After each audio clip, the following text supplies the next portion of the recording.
All right, so let's dive into something pretty fascinating. The Trump family. The Trump family. Not just the Donald we see in the headlines, no. We're going deeper. Deeper. Yeah. Way deeper. Okay, so we've got these excerpts from what seem to be blog posts or online articles. Blog posts. Yeah, and they're all in Chinese. Interesting. That trace this family's history. It's pretty wild. Yeah, it is. What's really remarkable is how they went from, well, bars Okay. and, shall we say, hospitality services in the Yukon Gold Rush, Hospitality services. all the way to a real estate empire and Real estate? Oh, yeah. even a presidential stint. Yeah, from saloons to the Oval Office. Who would have guessed? Get this, listener. We're talking about how a family with a history rooted in, let's just say, entrepreneurial endeavors. Entrepreneurial, right? In the Wild West. Wild West, yeah. Ended up shaping the landscape of American real estate and even politics. It's a story about reinvention. Reinvention? Yeah. Ambition. Okay. And really adapting to fit the times. Okay, so let's start with Frederick Trump, the OG. Arrived in New York in 1885 at the age of 16, fresh off the boat from Germany. Germany. Yeah, from Germany. Now, here's a twist. He later claimed Swedish heritage. Swedish? What? Well, that's a story for a little bit later. But first, this Chinese term, tool, it's used to describe his early days in America. It really paints a picture, doesn't it? Yeah. It refers to a specific type of immigrant experience. The immigrant experience. One marked by uncertainty and transience. Transience. Imagine arriving in a new country, limited prospects, navigating this unfamiliar landscape. Yeah, unfamiliar. That was Frederick's reality. Sounds like you tried to escape that reality. Headed back to Germany. Headed to Germany. But guess what? What? They kicked him out for dodging military service. Oh, wow. So back to New York he went, and that's when things took a wild turn. He headed north during the Klondike Gold Rush, but not to mine gold. Not to mine gold. So what was he doing? Okay, so he opened a restaurant and a bar. A restaurant. That catered to the, let's say, unique needs. Unique needs. Of the prospector. It's prospector. So. I think less sourdough bread and more, well, let's just say Frederick was an entrepreneur. Entrepreneur. Every sense of the word. So we're talking about a brothel. I mean, that's quite a start for a family that would later claim moral high ground. Right. You have to understand the context. Boom towns were chaotic places. Chaotic places. Often lawless and driven by, the desire for fortune. Frederick tapped into a market that, while perhaps not morally sound by today's standards. Not morally sound, no. Certainly profitable. Profitable, yeah. At the time. At the time. At the time. Speaking of adapting to the times, let's talk about the Swedish heritage claim. Why did the Trumps decide to, shall we say, adjust their family history? Well, anti-German sentiment was running high in the U.S. Anti-German sentiment, yeah. Especially during and after World War II. In World War II. Claiming Swedish roots allowed the family to distance themselves from that negativity. From that negativity. It was a calculated move to protect their image and their business interests. So even back then, they were playing the image game. They knew how to shape the narrative, how to present themselves in a way that that would benefit them. And it seems like that knack for narrative control becomes a recurring theme in the Trump family saga. Yeah, it's a crucial insight into their trajectory, wouldn't you say? Their ability to adapt, reposition themselves within the prevailing social and political climate. Social and political climate. Is a hallmark of their success. Okay, so from gold rush entrepreneur to master of reinvention, we move on to Fred Trump. Fred Trump. Donald's father. He's the one who really built the real estate empire, right? Building all those houses. Yeah. Or did he?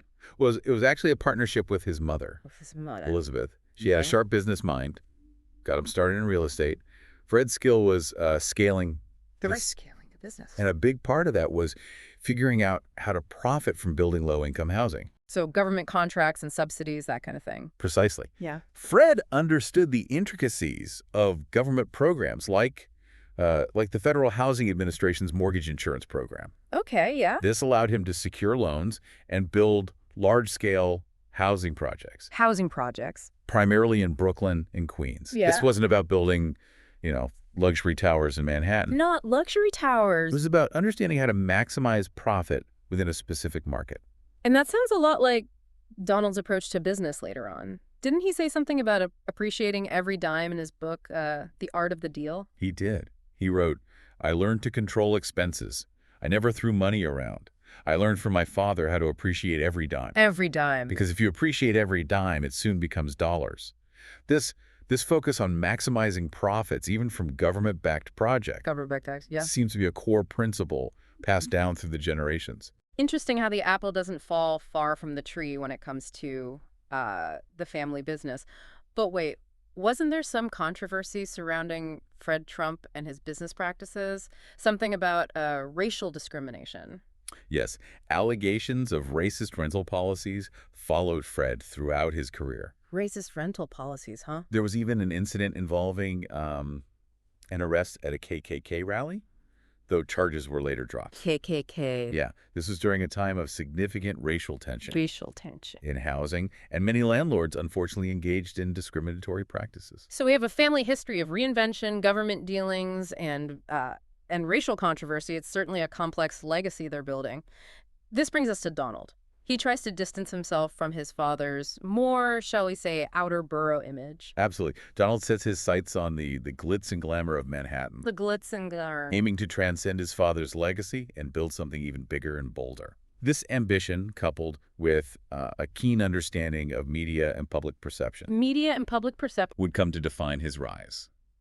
Welcome back, listener. Last time we left off with Donald ambitious and ready to conquer Manhattan. He wanted to step out of his father's shadow, create a legacy of his own. And he certainly understood the power of image, crafting this persona, this larger-than-life character Larger than life. that embodied wealth and success. Yeah, bigger, bolder, and definitely more gold-plated than anything his father had built. But it wasn't just about the money, right? Donald, he understood the media game like no one else. Even back in the 80s, his book, The Art of the Deal, The Art of the Deal. it was almost like a blueprint for manipulating media attention. He talks about courting controversy, Art and controversy, yeah. understanding that journalists, well, they thrive on sensationalism. He practically bragged about using truthful hyperbole to grab headlines. It's like he knew how to play the press like a fiddle. What's interesting is how he cultivated relationships with specific journalists, feeding them stories even if they weren't entirely accurate. Not entirely accurate. He understood the power of controlling the narrative, shaping public perception to his advantage. And he wasn't afraid to step on toes or burn bridges to get what he wanted. That ruthlessness, combined with his media savvy, created this unstoppable force. Think about it. He was already a household name before entering politics. He was a master of personal branding before that even became 3 or 4, that was even a thing. a common term. Okay, so he was a media darling, a real estate tycoon. But how did that translate into, political success? I mean, going from boardrooms to the Oval Office is a pretty big It was leap. a 2016 election. Yeah, 2016. It was unlike any other. It was a media spectacle fueled by social media and 24/47 news coverage. Yeah. And Trump, he thrived in that chaos. He knew how to play the game, how to dominate the news cycle. Even when the coverage was negative, he still managed to come out on top. It's like he was Teflon coated, nothing could stick. It's fascinating how he was able to tap into the anxieties of a certain segment of America. A certain segment. Those who, felt ignored by the political establishment. Yeah. Those who yearned for simpler times. Make America great again. Exactly. It was more than a slogan. It was a promise to restore a bygone era, a time when America was perceived as, dominant on the world stage. He offered these simple solutions to complex problems, Simple solutions. bypassing the nuance and complexity that often characterize political discourse. He spoke directly to people's fears and frustrations, telling them what they wanted to hear. And social media, well, it amplified his message, allowing him to bypass traditional media gatekeepers and connect directly with his base. He turned Twitter into, his own personal megaphone, broadcasting his unfiltered thoughts and opinions to, To millions. millions of people. It was a brilliant, albeit controversial strategy. He understood the power of direct communication in a digital age. So media manipulation, a keen understanding of voter anxieties, and a mastery of social media. That's quite a potent combination. It is. But let's not forget about the bankruptcies. The bankruptcy. He filed for bankruptcy multiple times, right? Yes, and this is where things get really interesting. Really interesting. Interesting. The Atlantic City casinos are a prime example. Atlantic City. Okay. He attracted investors with his brand and hype, Brandon Hyde? then used Chapter 11 bankruptcy protection Chapter 11? to shield himself from personal losses. Wait, so the investors took the hit while he walked away relatively unscathed? Essentially, yes. Hmm? Chapter 11 allows a company to, restructure its debts Distributor debts, yeah. and continue operating while negotiating with creditors. Trump used this legal framework to his advantage, minimizing his personal financial risk. Well, it's certainly shrewd, I'll give him that. But it also raises questions about his business ethics, doesn't it? It certainly does. These bankruptcies, they reveal a pattern A pattern. of leveraging his brand and image Brand and image. to attract capital, then using legal loopholes to protect himself when things go south. So it's not just about making money, it's about minimizing risk and maximizing personal gain, even at the expense of others. It's a complex and controversial legacy. His supporters, they view him as a brilliant businessman who knows how to play the game. Play the game. His detractors see him as a con man who leaves a trail of broken promises and financial ruin. Okay, so we've got real estate, media savvy, political maneuvering, and a series of bankruptcies. What else is there to this Trump dynasty story? Well, there's the personal life. The personal life. Which, as you know, is always intertwined with his public persona. Right. The marriages, the children, all playing a role in, shaping the Trump family narrative. Let's dig into that next. Listener, you are not going to want to miss this. Welcome back, listener. So we've covered a lot about the Trumps, right? From their, shall we say, colorful beginnings, way back in the Yukon, to Donald's meteoric rise in Manhattan. And his ventures into the world of politics. Politics, right? Where he kind of rewrote the rules of the game. And rewrote the rules, yeah. Using media savvy and social media. Social media, yeah. To his advantage. And let's not forget about his approach to, business, attracting investors with that larger-than-life persona of his. Larger than life, yeah. And then, navigating those bankruptcies in ways that minimized his personal risk, to say the least. It's certainly a complex, yeah, and often controversial legacy. Controversial, yeah. But before we wrap up this deep dive, wrap it up. Let's talk about the women in the Trump family. Okay, yes, the wives. Donald's been married 3 times, right? And each of his wives has been, let's just say they fit a certain image. It's a pattern, isn't it? Yeah. Both Donald and his son have chosen partners. Who embody a particular type of glamour, often associated with, with modeling. Yeah. The modeling world. Yeah. And it's not just about, looks. These women have often played a significant role in shaping the Trump brand, bringing a certain level of sophistication, and polish to the family's image. Think about Ivana. Ivana, right? Donald's first wife. Right. She wasn't just, a trophy wife. A trophy wife, no. She was actively involved in the business. Managing hotels, casinos. Yeah. Contributing to the Trump empire's expansion. And then there's Melania, his third wife. Melania. She brought an international flair to the Trump brand, with her European background and fashion sense. And let's not forget Ivanka. Oh, Ivanka. Donald's daughter. She's navigated the worlds of modeling, business, and politics with a deftness that's remarkable. She's often seen as the more diplomatic yeah, and polished member of the family. Polished, yeah. A stark contrast to her father's often, brash and confrontational style. It makes you wonder about the dynamics within the family. Is she a moderating influence?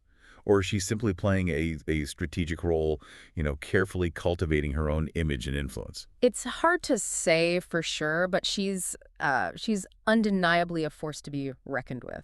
The Trump women, they're a fascinating study in their own right. They are. They've navigated a world dominated by men. Dominated by men, yeah. Using their beauty, intelligence, and ambition to carve out, their own paths. So what's the big takeaway from all of this? What can we learn from the Trump dynasty?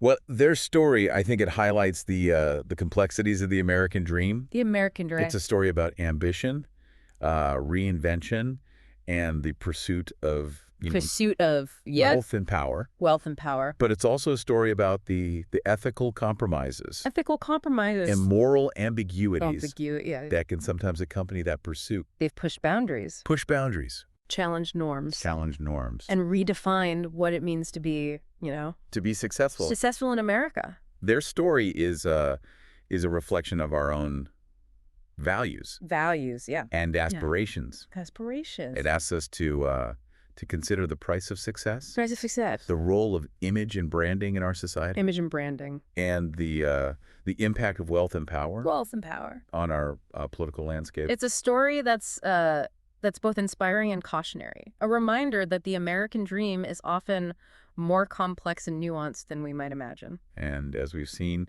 it's a story that's still being written. Still being written? The Trump dynasty. Yeah. Far from over. Far from over. And their influence on American culture and politics will likely be felt for generations to come. So, listener, we've explored the history of the Trump family, from, their humble beginnings to their ascent to the heights of power and wealth. It's been a wild ride, hasn't it? It certainly has, and we've just scratched the surface. To scratch the surface. Their story, it's a window into the American psyche. The American psyche. A reflection of our dreams, our ambitions, and our anxieties. And it's a story that compels us to ask these tough questions about ourselves, our values and the future we want to create. We hope this deep dive has given you some food for thought. Food for thought. Some new perspectives, and perhaps even inspired you to, dig deeper into this complex and fascinating saga of the Trump dynasty.